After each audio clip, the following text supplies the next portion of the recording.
se reconnectant aussi avec l'histoire de ce mouvement des citoyens du monde?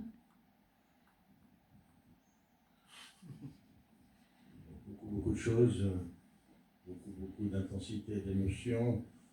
Ça fait 30 ans maintenant que je travaille parmi les réfugiés, en particulier les réfugiés afghans.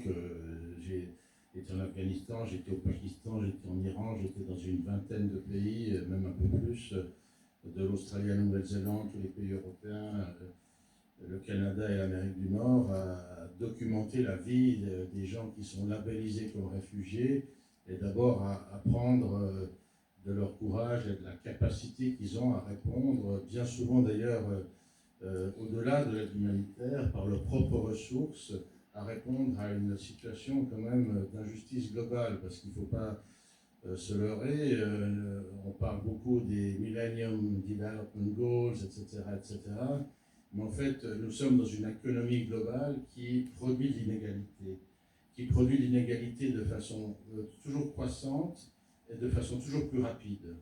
Nous sommes, souvenons-nous, il n'y a pas un seul jour où je ne me le dis pas, dans la société humaine la plus inégalitaire de l'histoire de l'humanité. Jamais autant les ressources ont été concentrées dans les mains de très peu de personnes.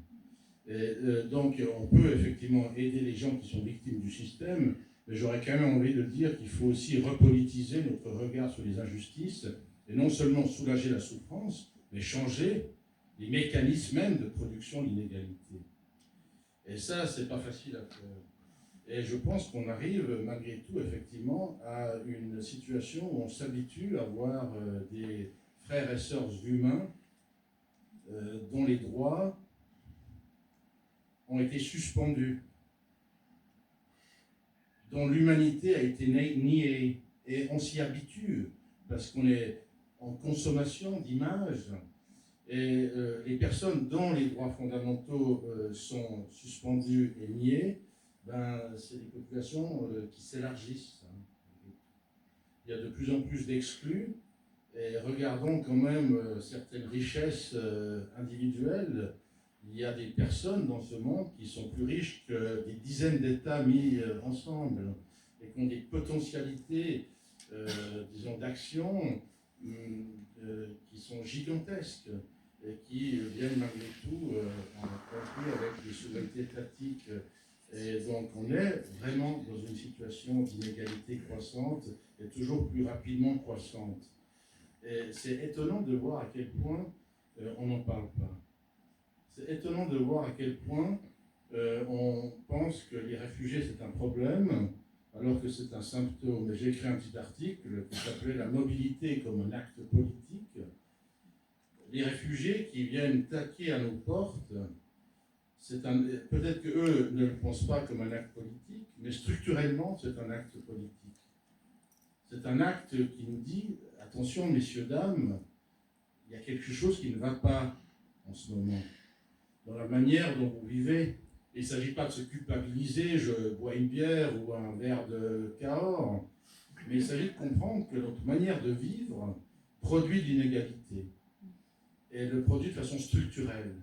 Et que les circulations sont aussi une forme de protestation, je dirais diluée, mais quand même très profonde et structurelle face à notre manière de vivre.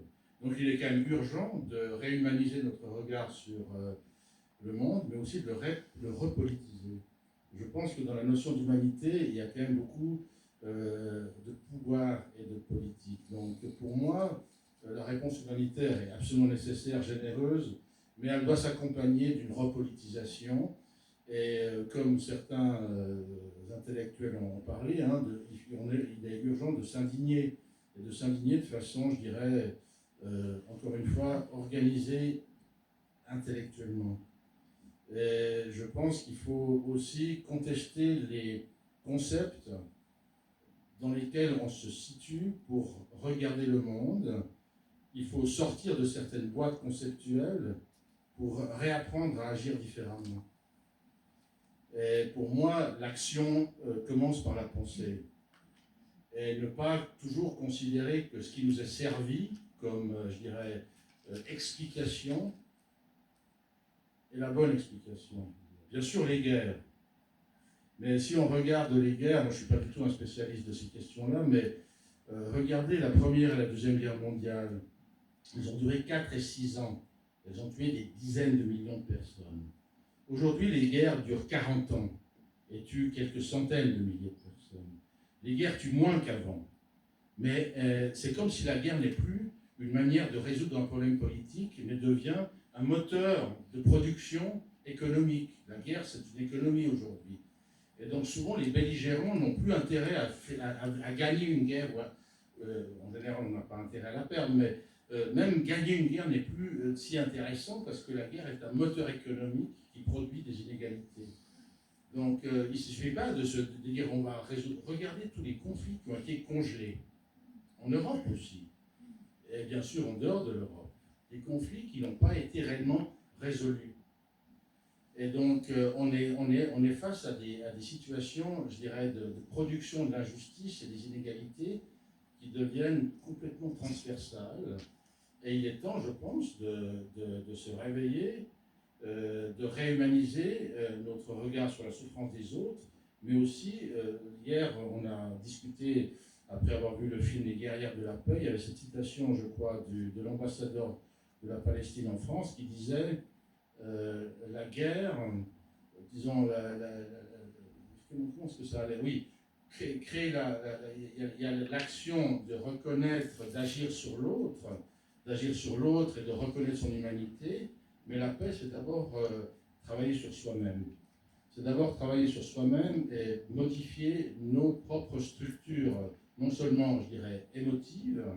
L'émotion doit devenir porteuse d'un changement politique. Et donc, même si moi je suis un chercheur, j'ai passé quand même énormément de temps à vivre et à travailler parmi les réfugiés qui m'ont beaucoup enseigné, mais ils m'ont aussi enseigné qu'il y a quelque chose qui ne va pas et qui est de l'ordre des rapports de pouvoir.